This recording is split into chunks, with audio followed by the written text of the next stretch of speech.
Hello বন্ধুরা, কেমন আছো সবাই? আশা রাখছি সবাই খুব ভালো আছো। আজকে আমরা যে সিনেমাটি এক্সপ্লেন করতে যাচ্ছি, কথা দিলাম এই সিনেমাটি সবার ভালো লাগার মতো একটা সিনেমা। একজন সাধারণ মানুষ কিভাবে আটকা পড়ে যায় এমন একটা ট্র্যাপে, যেখান থেকে বের হয়ে আসা প্রায় অসম্ভব। লোকটির কাছে না আছে কোনো পর্যাপ্ত খাবার আর না আছে পর্যাপ্ত পানীয়, আর সে এভাবে প্রায় ৩৫ দিন আটকে ছিল। আদৌ কি লোকটা শেষ পর্যন্ত সেখান থেকে বেঁচে ফিরতে পেরেছিল? আর তার সাথে সেখানে কি ঘটেছিল সবটাই জানতে পারবো আমাদের আজকের মুভির গল্পে। তো বন্ধুরা, আমি সূর্য থাকছি পুরো ভিডিওটি জুড়ে। আপনারা দেখছেন cine series Bangla presence tunnel মুভিটির ডিটেইল এক্সপ্লেনেশন। তো আর কথা না বাড়িয়ে let's jump into the explanation. গল্পের শুরুতে আমরা লি জংসু নামে একজন লোককে দেখতে পাই, যে কিনা তার গাড়িতে করে বাসায় ফিরছিল। তো গাড়ির পেট্রোল শেষ হয়ে যাওয়ায় সে একটা পেট্রোল পাম্পে তার গাড়িটি দাঁড় করায়, আর সেখানে কর্মরত একজন বৃদ্ধ লোককে তার গাড়িতে $30 পেট্রোল দিতে বলে। কিন্তু বৃদ্ধ লোকটি তাকে ভুল করে $90 পেট্রোল দিয়ে দেয়। তো সে যখন লি জংসুর কাছে $90 দাবি করে, তখন লি জংসু তার উপর রাগ করে বলে, আমি তো তোমাকে $30 পেট্রোল দিতে বলেছিলাম, তাহলে কেন আমাকে অতিরিক্ত ডলারের পেট্রোল দেওয়া হলো? তাদের দুজনার এই ঝামেলা শুনে পেট্রোল পাম্পের মালিক সেখানে চলে আসে, আর সে লি জংসুর কাছে ক্ষমা চেয়ে বলে, এই বৃদ্ধ মহাশয় কানে ভালো শুনতে পায় না, সে ভুল করে আপনাকে অতিরিক্ত টাকার পেট্রোল দিয়ে দিয়েছে। এই কাজের জন্য আমি দুঃখিত, দয়া করে রাগ করবেন না। মালিকের অনুরোধে লি জংসু আর রাগ করে না। এখন লি জংসু এখান থেকে যাবার আগে বৃদ্ধ লোকটি তার ভুলের জন্য তাকে 2 বোতল পানি উপহার দেয়। তো এখন লি জংসু এগুলো নিয়ে আবার তার বাসার উদ্দেশ্যে রওনা দেয়। এই 2 বোতল পানির মূল্যটা সে এখন বুঝতে না পারলেও আর কিছুক্ষণের মধ্যে সে এর মূল্যটা হারে হারে বুঝতে চলেছে। কেন বললাম এই কথাটি? আর 2 মিনিট ভিডিওটি কন্টিনিউ করুন, নিজেই বুঝতে পারবেন। লি জংসুর ছোট একটা মেয়ে আছে, আর আজ তার মেয়ের জন্মদিন। তাই সে তার মেয়ের জন্য ছোট সুন্দর একটা কেক কিনে নিয়েছে। এখন তার ওয়াইফ তাকে কল করে আর বলে, আজকে তাদের মেয়ের জন্মদিনে তাদের মেয়ে একটা ছোট কুকুরছানার আবদার করেছে। লি জংসু বলে, আমাদের ছোট বাসায় আমাদের নিজেদেরই থাকতে কষ্ট হয়, এর মধ্যে আবার কুকুরছানা কিভাবে রাখবো? এটা বলে লি জংসু ফোন কেটে দেয়। আর দেখতে দেখতে সে এখন একটা টানেলের কাছে এসে পৌঁছায়। বাড়িতে ফিরতে হলে লি জংসুকে এই টানেলের মধ্যে দিয়েই যেতে হয়। তো সে এখন টানেলের মধ্যে প্রবেশ করে, আর ভিতরে প্রবেশ করার পরে লি জংসুর কাছে আজকের দিন অন্যান্য দিনের থেকে ভিন্ন ফিল হচ্ছে।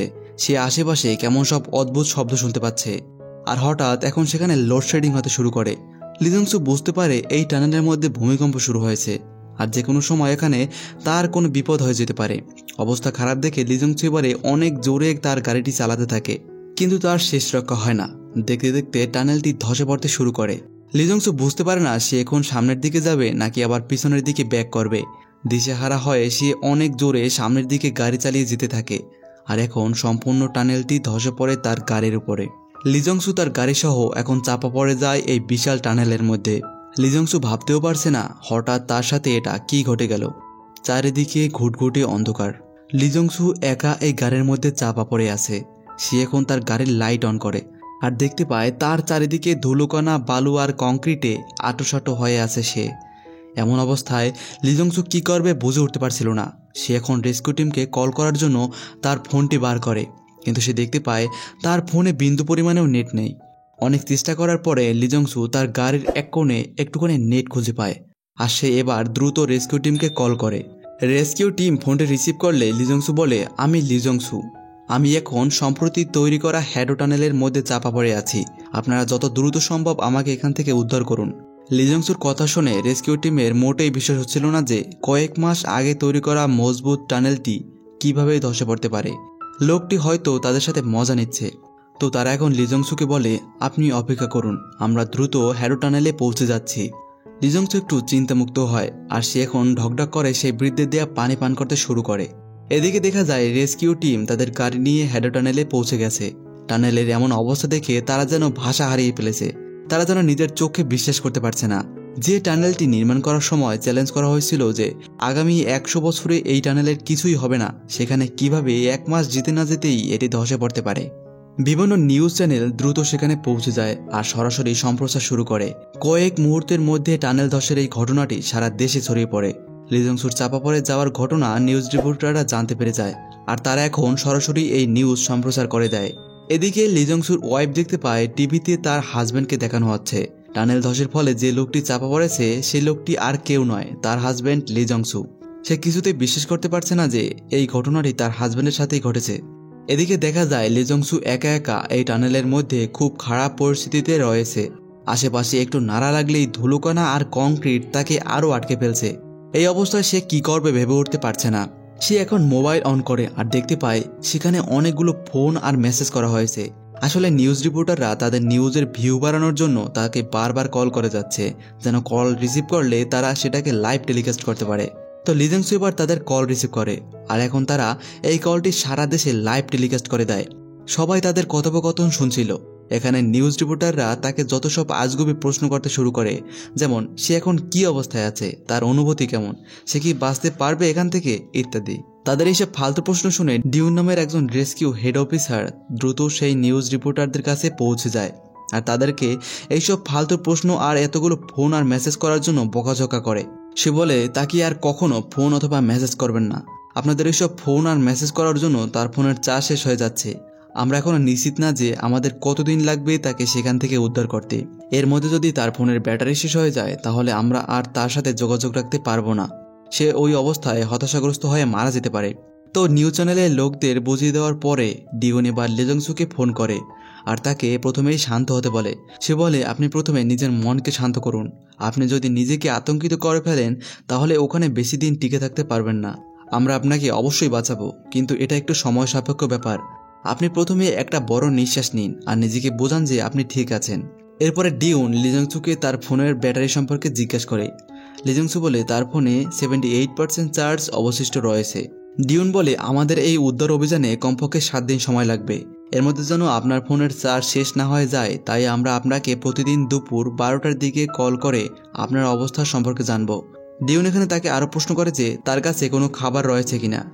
লি জং-সু বলে তার কাছে 1 লিটার পানি আর একটা ক্রিম কেক রয়েছে। ডিওন বলে, তাহলে আপনি আগামী 2 দিনের মধ্যে কেকটি খেয়ে ফেলবেন, না হলে সেটি নষ্ট হয়ে যেতে পারে। আর যে পরিমাণ পানি তার কাছে রয়েছে সেটাকে ভাগ করে 7 দিন ধরে খেতে হবে। তাকে যেভাবেই হোক এই 7টা দিন নিজেকে সেখানে টিকিয়ে রাখতেই হবে। এবারে ডিওন লি জং-সুর কাছে তার লোকেশন জানতে চায়। লি জং-সু জানায় সে টানেলের মধ্যভাগে রয়েছে, তার গাড়ির উপরে একটা ফ্যান পড়ে আছে। তার এইসব কথা শুনে ডিওন দ্রুত ফোনটা রেখে দেয় আর টানেল তৈরির ম্যাপ বের করে মাঝখানের দিকের ফ্যানগুলো বরাবর মার্ক করে রাখে। এদিকে দেখা যায় লি জং-সুর ওয়াইফ শি হায়ুন লি জং-সুকে কল করে কান্না শুরু করেছে। এখানে লি জং-সুর মেয়ে তার সাথে কথা বলে। বাচ্চা মেয়েটি বলে, আজকে আমার জন্মদিন আর তুমি এখনো কেন আসলে না বাবা? আমি খুব রাগ করেছি। তুমি খুব শীঘ্রই কুকুরছানা আর কেক নিয়ে আমার কাছে চলে আসো। আমি তোমার অপেক্ষায় আছি। মেয়ের এমন কথার কোনো উত্তর লি জং-সু দিতে পারে না। কথা শেষ হলে লি জং-সু তার ফোন সুইচ অফ করে দেয়। এদিকে দেখা যায় রেস্কিউ টিমের কাছে কোরিয়ার মন্ত্রী মহোদয় সবাই এসে পড়েছে আর এখন ডিওন তাদেরকে তার রেস্কিউ প্ল্যান শেয়ার করে। এখান থেকে আমরা জানতে পারি পাশেই আরেকটা নতুন টানেল তৈরির কাজ চলছে আর এই টানেলগুলো বড় বড় বোমা বিস্ফোরণের মাধ্যমে তৈরি করা হয়। যেহেতু এখন এই হ্যারো টানেলে লি জং-সু আটকা পড়ে আছে, তাই এখন পাশের টানেলের কাজ সম্পূর্ণ বন্ধ করতে হবে, কারণ এখন সেখানে আর কোনো বিস্ফোরণ ঘটানো যাবে না। এতে লি জং-সুর প্রাণ চলে যেতে পারে। তো এরপরে ডিওন তার রেস্কিউ সদস্য নিয়ে কাজ শুরু করে। সে প্রথমে তার ড্রোনটি টানেলের মধ্যে প্রবেশ করায়, যেন টানেলের মধ্যের অবস্থা সম্পর্কে কিছুটা হলেও সে আইডিয়া পেতে পারে। কিন্তু দেখা যায় ডিওনের ড্রোনের সাথে সাথে আরও কয়েকশো রিপোর্টারদের ড্রোন পাঠানো হয়েছে। এত হট্টগোল আর বাতাসের কারণে তারা ভিতরের কিছুই দেখতে পায়নি। আর এখন ডিওন সিদ্ধান্ত নেয় যে সে এবার নিজেই ওই টানেলের মধ্যে প্রবেশ করবে। তো যেই ভাবনা সেই কাজ। ডিওন এবার টানেলের মধ্যে প্রবেশ করে আর এসে দেখতে পায় সেখানে খুব বাজে এক অবস্থা। সে যখন চারিপাশটা নিরীক্ষণ করছিল তখন ডিওনের ওয়াইফ তাকে কল করে আর তখন তার সহকর্মী তাকে ডাকার জন্য গাড়ির হর্ন বাজিয়ে তাকে ইশারা করে। তবে এই হর্ন বাজানোর জন্য তাদের একটা বড় উপকার হয়। লি জং-সু ওপাশ থেকে তাদের এই গাড়ির হর্ন শুনতে পেয়েছে আর সে এখন ডিওনকে ফোন করে জানায় যে সে গাড়ির হর্ন শুনতে পেয়েছে। তারা কি এখনোই তাকে বাঁচাতে এসেছে? লি জং-সুর কথা শুনে ডিওন অনেক খুশি হয়, কিন্তু ঝামেলাটা বাদে তখন যখন উপর থেকে আবার টানেলটি ধসে পড়তে শুরু করে। কোনো মতে ডিওন আর তার সহকর্মী গাড়ি নিয়ে টানেল থেকে নিজেদের প্রাণ বাঁচিয়ে বের হয়ে আসে আর বের হয়েই সে দ্রুত আবার লি জং-সুর কাছে ফোন করে আর জিজ্ঞাসা করে সে এখন কেমন আছে। টানেলটি আবার ধসে পড়ায় লি জং-সুর অবস্থা এখন খুবই খারাপ। সে ডিওনকে জানায় যে সে কোনো রকমে বেঁচে আছে, এভাবে সে আর বেশি দিন বেঁচে থাকতে পারবে না। এদিকে দেখা যায় লি জং-সুর ওয়াইফ সেখানে পৌঁছে গেছে আর ডিওন এখন ফোনটা লি জং-সুর ওয়াইফের কাছে দেয়। এত মারাত্মক পরিস্থিতিতেও লি জং-সু তার ওয়াইফকে জিজ্ঞাসা করে সে খেয়েছে কিনা, শরীর সুস্থ আছে কিনা। হ্যাঁ, এটাই হলো ভালোবাসা। লি জং-সুর কথা শুনে তার ওয়াইফ ভেঙে পড়ে। সে ভেবে নিয়েছে হয়তো এখন আর তার হাজব্যান্ডকে বাঁচানো সম্ভব নয়। সে অনেক কান্না করতে থাকে। তো এরপরে সিহায়ন দেখতে পায় কোরিয়ার মিনিস্টার সেখানে চলে এসেছে আর তারা সবাই মিডিয়ার সামনে তার হাজবেন্ডকে বাঁচানোর প্ল্যানের ব্যাপারে বলছে। সিহায়ন মিনিস্টারকে অনেক অনুরোধ করে যেভাবেই হোক তারা যেন তার হাজবেন্ডকে উদ্ধার করে। মিনিস্টার তাকে আশ্বস্ত করে আর এরপরে তারা এখানে ছবি তোলে। এখানে একজন সাংবাদিক তাদের সবাইকে বলে হাসি মুখে ছবি অনেক ভালো ওঠে, দয়া করে একটু হাসুন। বন্ধুরা একবার ভেবে দেখুন মানুষের চিন্তাধারা কতটা নিচ হলে এই পরিস্থিতিতে কাউকে হাসতে বলে। এদিকে 3 দিন পার হয়ে গেল, লি জং-সু এই টানেলে আটকে আছে। সে এখন খুব হিসেব করে নিজের খাবার খায়। সে অপেক্ষা করে চলেছে কখন ঘড়িতে 12টা বাজবে আর সে একটু পানি পান করতে পারবে। আসলে লি জং-সু বোতলে দাগ কেটে নিয়েছে যে কবে কতটুকু পানি পান করবে। লি জং-সু এখন এই পানির মূল্য হাড়ে হাড়ে বুঝতে পারছে। 12টা বাজতেই সে এখন বোতলের চিপিতে করে একটুখানি পানি পান করে আর এরপরে সে তার মেয়ের জন্মদিনের কেকটা থেকে একটুখানি কেক খেয়ে নেয়। মোটামুটি হালকা কিছু খেয়ে নেওয়ার পরে লি জং-সু এবার তার গাড়ির মধ্যে একটা টি শার্ট আর দুটো টর্চ লাইট খুঁজে পায়। ঠান্ডা থেকে বাঁচার জন্য লি জং-সু এবার সেই টি শার্টটি পরে নেয়। তো খুঁজতে খুঁজতে সে যখন একটু সামনের দিকে এগিয়ে যায় তখন হঠাৎ লি জং-সু কিছুর একটা আওয়াজ অনুভব করে। সে তার হাতে থাকা লাইটটি দিয়ে একটা কুকুরছানাকে দেখতে পায়। লি জং-সু কিছুতেই বুঝতে পারছে না যে এই টানেলের মধ্যে এই ছোট কুকুরটি কিভাবে চাপা পড়লো। লি জং-সু অনুমান করে যে নিশ্চয়ই এখানে তার মতো আশেপাশেও আরো কেউ চাপা পড়ে আছে। তো এই জন্য সে এখন আশেপাশে কেউ আটকা পড়ে আছে কিনা বলে জোরে জোরে ডাকতে থাকে। আর আশ্চর্যজনকভাবে তার একটু সামনে থেকে সে একজন মেয়ের কণ্ঠ শুনতে পায় যে তাকে বারবার সাহায্যের জন্য অনুরোধ করে যাচ্ছে। চারিপাশে নরবরে সব কংক্রিট, যে কোনো সময় আবার টানেলটি ধসে পড়তে পারে। এই এত রিস্কের মধ্যেও লি জং-সু তার সাহায্যের হাত বাড়িয়ে দেয়। আসলে লি জং-সু মনের দিক থেকে ছিল অনেক দয়ালু আর তাই সে এখন নিজের জীবনের ঝুঁকি নিয়েও আটকে থাকা মেয়েটির কাছে যায়। আর সেখানে গিয়ে দেখতে পায় মেয়েটির গাড়ির উপরে একটা বড় পাথর আটকে আছে, যে পাথরটির জন্য মেয়েটি এক বিন্দু নড়তে পারছে না। গত 3 দিন যাবৎ মেয়েটি এভাবে এখানেই আটকে আছে। মেয়েটির এই অবস্থা দেখে লি জং-সু পাথরটা সরানোর অনেক চেষ্টা করতে থাকে, কিন্তু পাথরটা এতটাই বড় ছিল যে সরানো তো দূরে থাক, সে এটাকে নাড়াতে পর্যন্ত পারেনি। এই মেয়েটির নাম মিনা আর মিনার ওই ছোট কুকুরটির নাম টেঙ্গি। তারা গত 3 দিনে এখন পর্যন্ত একটু পানি পর্যন্ত পান করেনি। জল তেষ্টায় মেয়েটির অবস্থা খুবই খারাপ। মেয়েটি লি জং-সুকে বলে, আপনার কাছে কি একটু পানি পাওয়া যাবে? এই মুহূর্তে পানি না পেলে হয়তো আমি এখনই মারা যাব। মেয়েটির এমন অবস্থা দেখে লি জং-সুর অনেক মায়া হয় আর সে এখন তার দাগ কেটে হিসাব করে রাখা পানির বোতল থেকে মিনাকে একটুখানি পানি খেতে দেয়। লি জং-সু নিজেও জানে এখন যে পরিমাণে পানি আর খাবার তার কাছে রয়েছে তাতে তাদের দুজনের এখানে টিকে থাকা মোটেই সম্ভব নয়। মিনার জলতেষ্টা মিটে গেলে সে লি জং-সুকে অনুরোধ করে যে সে যেন তার বোতল থেকে একটুখানি পানি টেঙ্গিকেও খেতে দেয়, কারণ সেও এই 3 দিনে কিছুই খায়নি। এটা শুনে লি জং-সুর প্রচণ্ড মেজাজ খারাপ হয়। একে তো নিজেরই পানির অভাব, তার উপরে আবার তাকে এই দুজনের আবদার মেটাতে হচ্ছে। তো এখন লি জং-সু তার হাতে একটু পানি ঢেলে টেঙ্গিকে খেতে দেয়। আর যাই হোক, লি জং-সু মানুষ হিসেবে খারাপ না। তো এরপরে মিনা লি জং-সুকে বলে, আমি এখন একটু ঘুমাতে চাই, দয়া করে আপনি আপনার গাড়িতে গিয়ে রেস্ট নিন। আর এখন লি জং-সু আবার তার নিজের গাড়িতে গিয়ে বসে আর সেই ছোট কেকটা বের করে সেখান থেকে একটুখানি কেক খেয়ে নেয়। আর এরপরে রেস্ট নেবার জন্য গাড়ির লাইট অফ করে শুয়ে পড়ে। কিছুক্ষণ পরে লি জং-সু একটা শব্দ শুনে ঘুম থেকে ওঠে। আর এখন সে যেটা দেখতে পায় তাতে তার মাথা ঠিক থাকে না, আর না থাকার ওই কথা। লি জং-সু দেখতে পায় তার রেখে দেওয়া কেকটা সেই ছোট টেঙ্গি নামের কুকুরটি একদম চেটেপুটে খেয়ে সাফ করে দিয়েছে। সেখানে আর সামান্য পরিমাণও কেক অবশিষ্ট নেই। এটা দেখে সে নিজের রাগ আর কন্ট্রোল করতে পারে না। সে রাগে চিৎকার করতে থাকে। তার এমন চিৎকার মিনা শুনতে পায় আর সে লি জং-সুর কাছে এই চিৎকারের কারণ জানতে চায়। লি জং-সু নিজেকে সামনে নিয়ে বলে, দুঃখিত, আমি একটা বাজে স্বপ্ন দেখেছি, তাই চিৎকার করে উঠেছি। লি জং-সু এটা মিনার কাছ থেকে লুকিয়ে নিল, কারণ সে চাইলেও আর ওই কেকটা ফেরত পাবে না। শুধু শুধু মিনাকে কষ্ট দিয়ে আর কি হবে। এদিকে দেখা যায় লি জং-সুর ওয়াইফ সেদিন থেকে আর বাসায় যায়নি। সে বাইরের রেস্কিউ সদস্যদের জন্য খাবার বানিয়ে দেয়।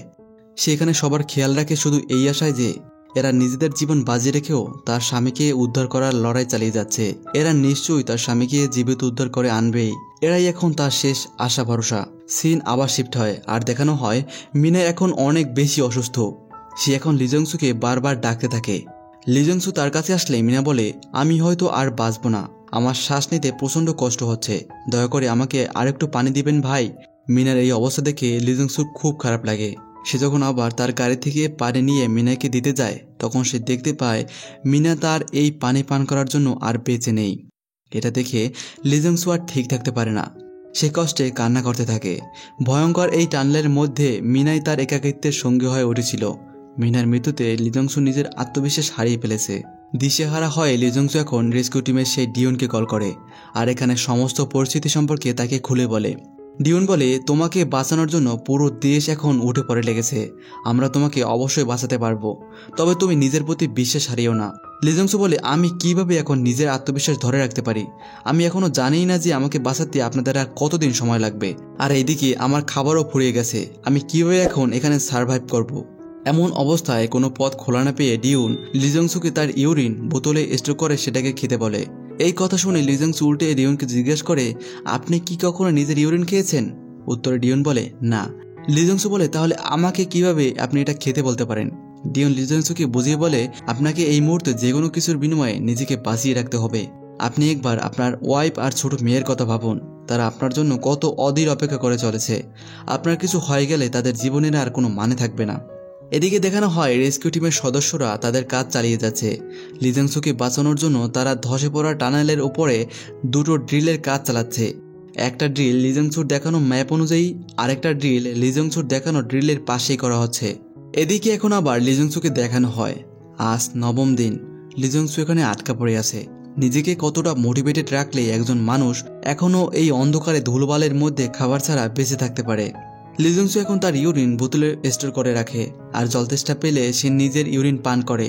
লিজংসু আজ খেয়াল করে টেঙ্গি নামের কুকুরটির মুখে কিছু একটা লেগে আছে, আর সে এখন কুকুরটির মুখ থেকে নিয়ে সেটাকে খেয়ে বুঝতে পারে এটা কুকুরের খাবার। আর এখন ভালোভাবে খুঁজলে সে মিনার গাড়ির মধ্যে টেঙ্গির জন্য রাখা এক প্যাকেট কুকুরের খাবার খুঁজে পায়, আর সে এখন সেটাকে টেঙ্গির সাথে ভাগাভাগি করে খেয়ে নেয়। তবে সে এখানে টেঙ্গিকে তার থেকে অনেক কম খাবার দেয় আর বলে, তুমি সেদিন আমার লুকিয়ে রাখা কেক খেয়ে নিয়েছিলে, এর সাজা হিসেবে এখন থেকে তুমি অল্প পরিমাণে খাবার পাবে। তাদের কথা বলার মধ্যে হঠাৎ তখন আবার টানেলটি ধসে পড়তে শুরু করে, কিন্তু এবার টানেল ধসে লিজংসুর ভালোই হয়। আজ অনেকদিন পরে সে এখন একটু খোলামেলা জায়গা পেল উঠে দাঁড়ানোর জন্য। এরপরে এদিকে ডিওনকে দেখানো হয় যে কিনা বাথরুমে গিয়ে নিজের ইউরিন টেস্ট করে দেখছিল। আসলে সেদিন লিজংসু ডিওনকে বলেছিল আপনি ইউরিন পান করেছেন কিনা, আর তাই সে আজ নিজেই ইউরিন টেস্ট করে দেখলো। আর এখন সে লিজংসুকে ফোন করে আর তার এই ইউরিন টেস্ট করার খবরটি দেয়। তুমি আর কয়েকটা দিন একটু কষ্ট করে থাকো, আমরা খুব শীঘ্রই তোমাকে উদ্ধার করব। ডিওনের কথা শুনে লিজংসুর নিজের মনে আবারও আশা ফিরে পায়, আর সে এখন জলতেষ্টা মেটানোর জন্য নিজের ইউরিন খেতে শুরু করে। লিজংসু এখন তার এই ইউরিন পান করার ঘটনা তার ওয়াইফের সাথে শেয়ার করে। এত কষ্টের মধ্যেও ইউরিন পান করার জন্য তাদের সবার মুখে একটু হাসি পড়েছে। এভাবে ধীরে ধীরে অনেক দিন পার হয়ে যায়। আজ 23 দিন হয়ে গেল, লিজংসু এখনও আটকে রয়েছে। তবে আজ রেস্কিউ টিমের কর্মীরা একটা সুখবর দিয়েছে। তারা জানিয়েছে যে আজই হয়তো লিজংসুকে উদ্ধার করা হবে। তাদের ড্রিলিং প্রায় সম্পূর্ণ হয়ে গেছে। তারা এখন লিজংসুর খুব নিকটে।